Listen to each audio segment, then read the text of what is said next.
Mr. President, Secretary General, Excellencies, ladies and gentlemen, I'm honored to address the United Nations General Assembly once again. I congratulate His Excellency Mr. Volkan Bozkır on his election as the President of the 75th session of the General Assembly. We also appreciate the skillful leadership of the outgoing President, His Excellency Tijani Mohammad Bande, especially during the COVID-19 crisis. We commend the leadership of the Secretary General in these extremely turbulent times. Mr. President, since my government assumed office, our consistent effort has been to fundamentally transform Pakistan. We envisage Naya Pakistan to be modeled on the principles of the state of Medina, established by a holy prophet, Muhammad sallallahu alaihi wasallam. A just and humane society where all government policies are directed at lifting our citizens out of poverty and creating a just and equitable dispensation. To achieve this goal, we need to have peace and stability. Thus, our foreign policy aims to have peace with our neighbors and settle disputes through dialogue. Mr. President, the 75th anniversary of the United Nations is an extremely important milestone, as this is the only body in the world that can help us achieve our goals of peace and stability in our neighborhood. This is also time for us to reflect whether, as the United Nations, we have been able to realize the promise we collectively made to our peoples.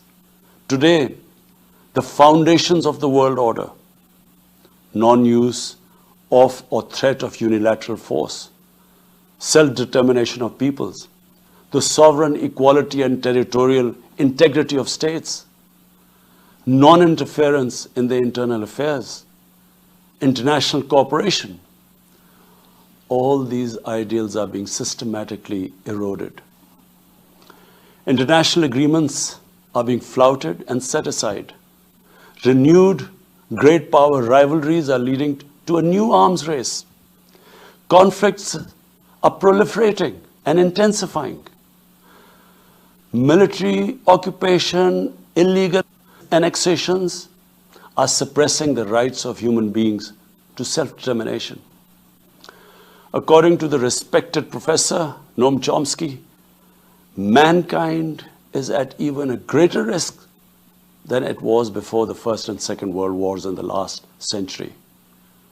And this is because of the threat, increased threat of nuclear war, climate change, and sadly the rise of authoritarian regimes.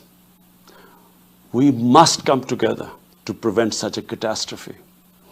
We believe that the driving force in international relations must be cooperation in accordance with the principles of international law and not confrontation and force. We all must emphatically reaffirm our support for multilateralism. Mr. President, the COVID-19 pandemic has illustrated the oneness of humanity.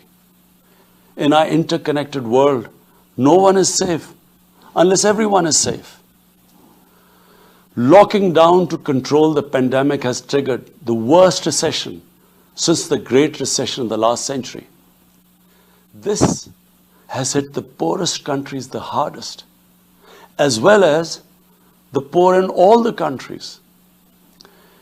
In Pakistan, we realized very early on that if we imposed a strict lockdown, the type that several affluent countries had imposed, we would have more people dying of hunger than the virus. Therefore, we adopted a policy of smart lockdown. While concentrating on the hotspots, the virus hotspots, we opened up our agriculture sector immediately and then followed it up by the construction sector, which employed most of the people. At the same time, and this is despite financial constraints, my government deployed $8 billion, unprecedented amount for our health services, plus support the poorest and most vulnerable households with direct cash payments through SR's program, and then subsidies to the small businesses. Even though our smart lockdown was heavily criticized in the beginning, but thanks to the Almighty Allah's grace, we have not only managed to control the virus, stabilize our economy, but most importantly, we have been able to protect the poorest segment of the society from the worst fallout of the lockdown. Today, Pakistan's response is cited among the success stories in controlling and responding to the pandemic. However, we are still not out of the woods, like no country is out of the woods today. But Mr. President, it was obvious from the outset that developing countries would need fiscal space to respond to and recover from the COVID crisis. Debt relief is one of the best ways to create that fiscal space for developing countries. Therefore, in early April, I called for a global initiative on debt relief. We appreciate the G20's official debt suspension initiative and the emergency and rapid financing offered by the IMF, World Bank, Asian Development Bank, and UN agencies. This, however, is not going to be enough. The IMF has estimated that developing countries will need over $2.5 trillion to respond and recover from the crisis. The official debt suspension will need to be extended and expanded. Additional debt relief measures will also be needed. Development banks should ensure adequate financial inflows. Rich countries have generated over $10 trillion to finance their own response and recovery. They should support the creation of at least $500 billion in new special drawing rights for the developing world. Mr. President, in my address to the General Assembly last year, I had highlighted the tremendous damage that illicit financial flows from developing countries to rich countries and to offshore tax havens cause. This leads to the impoverishment of the developing nations. Money that could be used towards human development is siphoned off by corrupt elites. The loss of foreign exchange causes currency depreciation. That in turn leads to inflation and poverty. The quest for getting back these stolen resources is nearly impossible, given the cumbersome procedures. Moreover, the powerful money launderers have access to the best lawyers. And sadly, because they are the beneficiaries, there is a lack of political will in the rich countries to curb this criminal activity.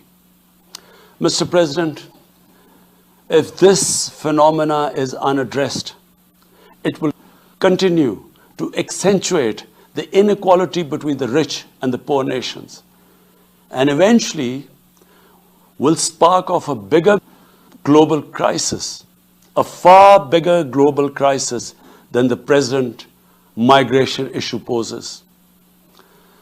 The rich states cannot hold forth on human rights and justice when they provide sanctuary to money launderers, to their looted wealth. There are robust anti-money laundering and anti-terror financing regimes. I call upon this Assembly to take the lead in efforts to build a global framework to stem the illicit financial flows and ensure speedy repatriation of stolen wealth. It is important to realize that the aid that flows from rich countries to the developing world is minuscule compared to the massive outflows by our corrupt elites. Mr. President, this year, I must again reiterate the threat posed to mankind due to climate change. Unprecedented fires in Australia, Siberia, California, Brazil unprecedented floodings in various parts of the world, record temperatures, even in the Arctic Circle.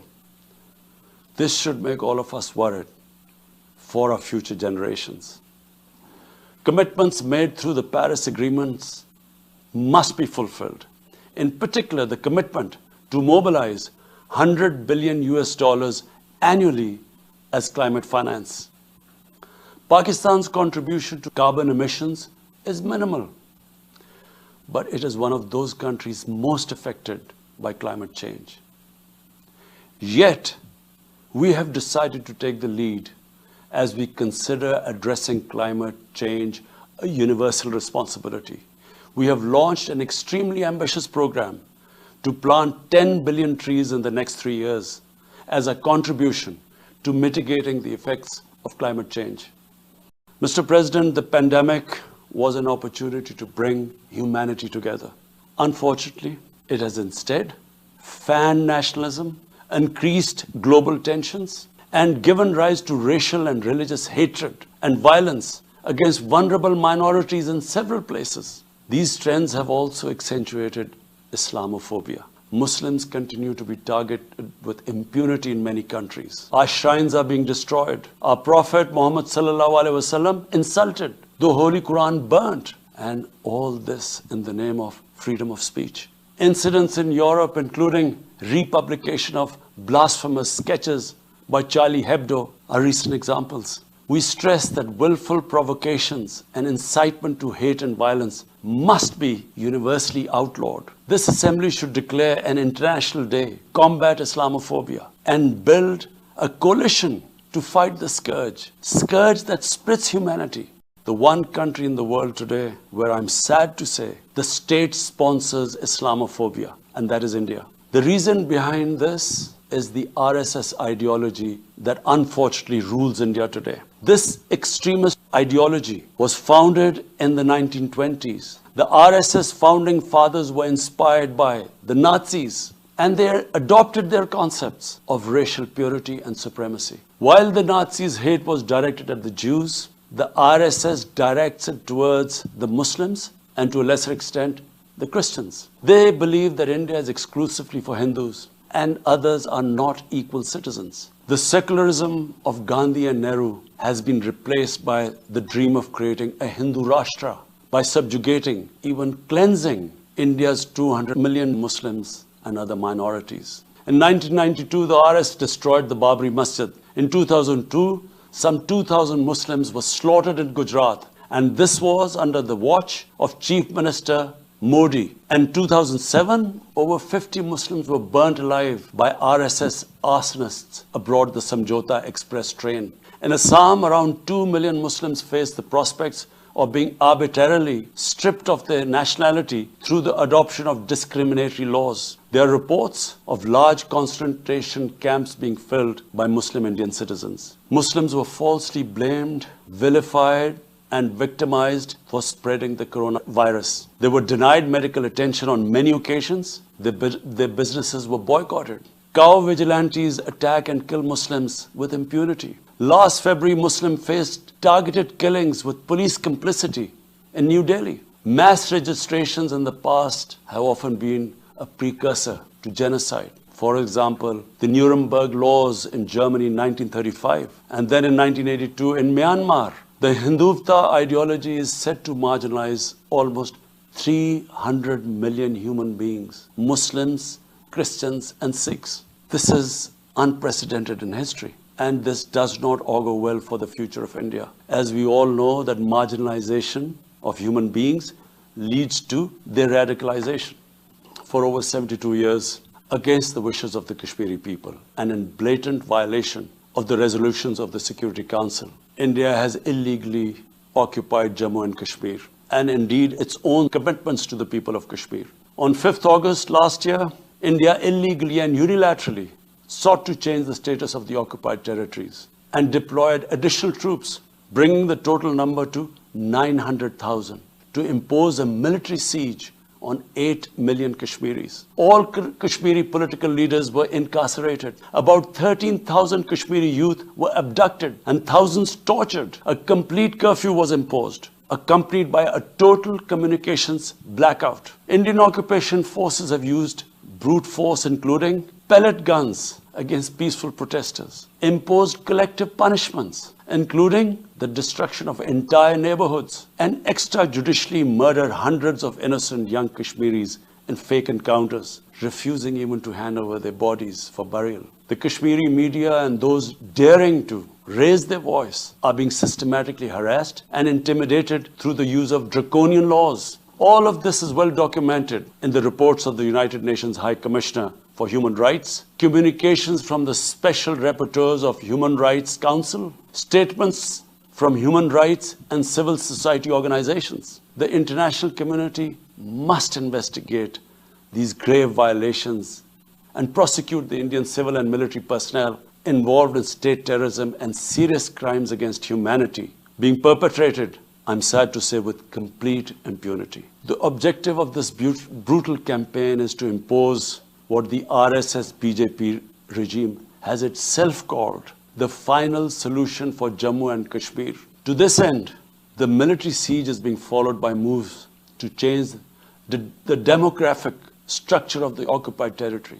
This is an attempt to obliterate the distinct Kashmiri identity in order to effect the outcome of a plebiscite envisaged in the UN Security Council resolutions. This action is in violation of the UN Charter, Council resolutions, and international law, particularly the Fourth Geneva Convention. Changing demographic structure of occupied territory is a war crime. The brave Kashmiri people will never submit to Indian occupation and oppression. Their struggle is indigenous. They are fighting for a just cause, and generation after generation have laid down their lives to rid themselves of Indian occupation. The government and people of Pakistan are committed to standing by and supporting the Kashmiri brothers and sisters in the legitimate struggle for self-determination in order to divert attention from its illegal actions and atrocities in Indian-occupied Jammu and Kashmir. India is playing a dangerous game of upping the military ante against Pakistan in a nuclearized environment. Despite constant Indian provocations and ceasefire violations along the line of control and the working boundary, targeting innocent civilians, Pakistan has exercised maximum restraint. We have consistently sensitized the world community about a false flag operation and another ill-conceived misadventure by India. My parents, Mr. President, were born in the colonial India, and I was the first generation that grew up in an independent Pakistan. I want to make it clear that any attempt by the fascist, totalitarian, RSS-led Indian government to aggress against Pakistan will be met by a nation that will fight for its freedom to the end. And there will be no durable peace and stability in South Asia until the Jammu and Kashmir dispute is resolved on the basis of international legitimacy. Kashmir has been rightly described as a nuclear flashpoint. The Security Council must prevent a disaster conflict and secure the implementation of its own resolutions, as it did in the case of East Timor. The Council has considered the situation in Jammu and Kashmir 3 times in the past year. It must take appropriate enforcement actions. It must also take steps to protect the Kashmiris from an impending genocide by India. Pakistan has always called for a peaceful solution. To this end, India must ascend. To reach this end, India must ascend the measures it has instituted since 5th August 2019, end its military siege and other gross human rights violations, and agree to resolve the Jammu and Kashmir dispute in accordance with the relevant UN Security Council resolutions, and of course, the wishes of the people of Kashmir. Pakistan's desire for peace in our region is also manifest in our efforts to promote a political solution in Afghanistan. I have consistently maintained over the past 2 decades that there is no military solution to the conflict in Afghanistan. The only way forward was and is a political settlement, which involves the full spectrum of Afghanistan's political actors. Pakistan fully facilitated the process that culminated in the US-Taliban peace agreement on 29 February 2020. Pakistan is deeply gratified that it has fulfilled its part of the responsibility. The Afghan leaders must now seize this historic opportunity to achieve reconciliation and restore peace in their war war-torn country. Through the intra-Afghan negotiations that commenced on 12th of September, they must work out an inclusive, broad-based and comprehensive political settlement. The process must be Afghan-led and Afghan-owned, and without any interference or outside influence. Early return of Afghan refugees must be part of this political solution. After almost 2 decades of war, it is imperative not to allow spoilers within and outside Afghanistan to subvert the peace process. Peace and stability in Afghanistan will open new opportunities for development and regional connectivity. Palestine remains a festering wound. A just and lasting settlement is indispensable for the Middle East and actually the world. Illegal annexations of Palestinian territory, the building of illegal settlements, and the imposition of inhuman living conditions on the Palestinian people, especially in Gaza, cannot bring peace to a troubled region. Pakistan continues to support a two-state solution in line with the UN General Assembly and Security Council resolutions within the international agreed parameters, and they are pre-1967 borders, and Al-Quds, Al-Sharif as the capital of a united, contiguous and independent Palestinian state. Mr. President, the United Nations remains the best legitimate avenue for collective action in managing international conflicts, fostering peace and security, promoting equitable development and addressing global problems. I urge the Secretary General to take the lead in preventing global conflicts. He should convene summit-level meetings to address regional hotspots and resolve outstanding disputes. The United Nations should be made fully responsive to the challenges of our times. A comprehensive reform of the United Nations, including the Security Council, is essential to promote greater democracy, accountability, transparency, and efficiency. Pakistan will continue to participate actively in this process and endeavor with other member states to build a world where conflict is outlawed and equitable prosperity for all pursued in conditions of peace and security.